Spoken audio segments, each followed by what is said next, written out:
Merci. Des parkas, des gants, un véritable équipement de sport d'hiver. Pourtant, Aurélie et ses amis ne sortent pas d'un bar, ils y entrent. C'est pour moi, ce soir. Oh, c'est trop beau. Ici, tout est gelé. Les murs, le comptoir, les fauteuils, 20 tonnes de glace ont été nécessaires. Des soirées givrées, c'est la grande tendance du moment, mais forcément... Ça caille quand même. Ah ouais, il fait vraiment moins 15 là. Pour se réchauffer, rien de tel qu'un cocktail, dans des verres en glace bien sûr. Brisons la glace. Santé. On a l'impression que ça va être glacé, mais pas du tout. C'est juste frais. Comptez 38 € la demi-heure dans ce drôle d'igloo, de quoi refroidir les plus curieux. Mais à ce prix-là, les propriétaires innovent en permanence. Vous aurez au restaurant en fait, aussi un menu composé de glace, de glaçons, etc. C'est-à-dire entrée, plat, dessert, tous en glace. Ah ouais. Glacer ses repas, c'est la nouvelle tendance pour rafraîchir de manière originale ses recettes d'été. En effet, souvent reléguées au cocktail sucré, glace pilée, glaçons ou glace carbonique prennent aujourd'hui leur revanche en cuisine. Rendre ses plats givrés, Lucie, cuisinière inventive, s'y adonne sans compter. Là, ça a la bonne consistance, ça a un peu épaissi, comme une chantilly. Dans son mixeur, non pas un dessert, mais une mousse de mozzarella. Mais la véritable originalité de sa recette, c'est ça. Voilà, donc je vais pouvoir les mettre au congèle, minimum 2 heures. Bon après, si on les laisse une journée, une semaine, c'est pas grave. Sa mousse va se transformer en glaçon au fromage. Ça paraît délirant et pourtant c'est une de ses dernières créations. En fait, on va avoir quelque chose d'un petit peu plus lisse, un petit peu plus onctueux en bouche. Ça change un petit peu de retrouver des gros morceaux de mozzarella sur sa salade. Et pour créer des glaçons salés, Lucie a une avalanche d'idées.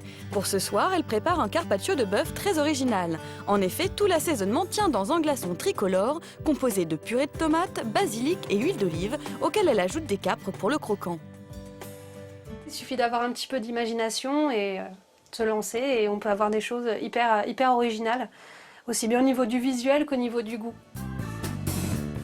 Original comme sa troisième recette.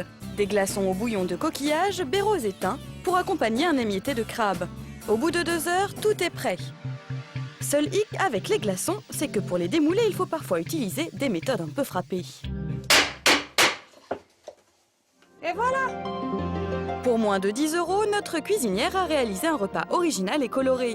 Pour la dégustation, elle a convié 2 amis gastronomes. Alors bon, j'ai innové là, je vous ai fait des glaçons à manger.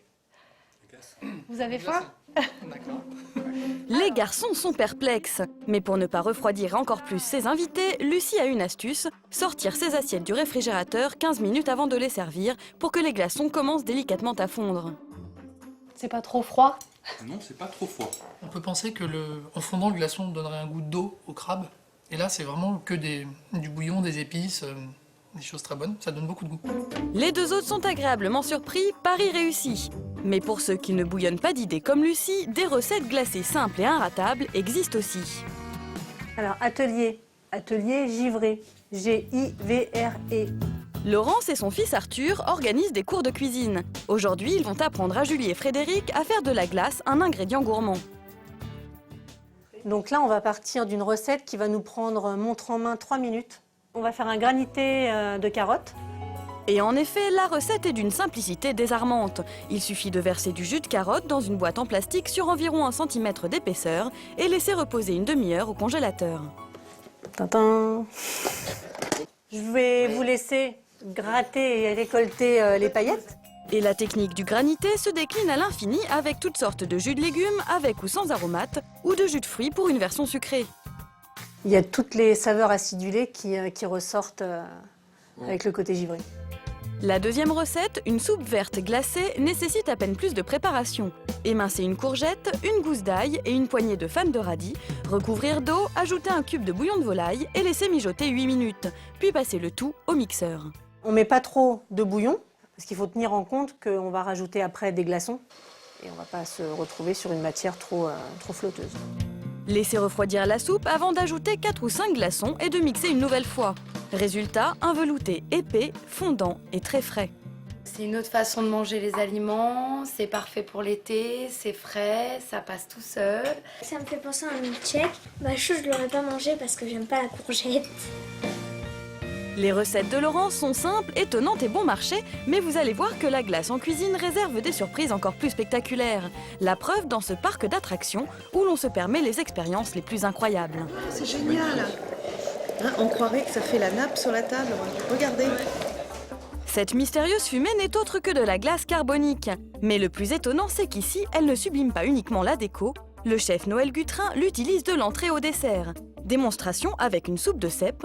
En introduisant une petite cuillerée de neige carbonique, il la transforme instantanément en sorbet. On peut dire que c'est de la potion magique, mais il n'y a rien de vraiment magique, hein.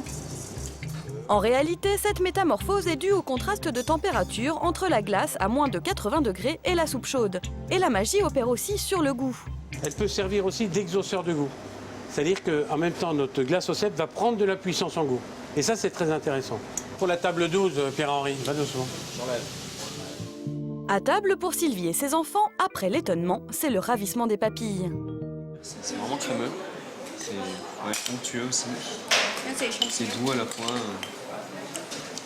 Le repas se poursuit avec un poisson accompagné d'une sauce fumante. Le chef la sert avec une paille pour éviter le contact de la glace avec les mains ou la bouche. En effet, la température du glaçon pourrait facilement brûler. Mais rassurez-vous, une fois la glace transformée en fumée, il n'y a plus aucun risque, si ce n'est devenir accro. Je pense que je vais m'en souvenir quand même, parce que c'est un repas unique qu'on fait pas beaucoup de fois dans notre vie. C'est vraiment super. Et Maxime n'est pas au bout de ses surprises. Le chef leur a préparé un dessert qui ne va pas les laisser de glace.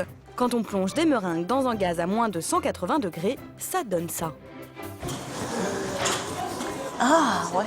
Les hôtes se transforment littéralement en dragons. Ah oui, excellent. Oh, ça fume. Alors entre glaçons salés, soupe glacée ou granité, n'ayez plus froid aux yeux, osez la cuisine givrée.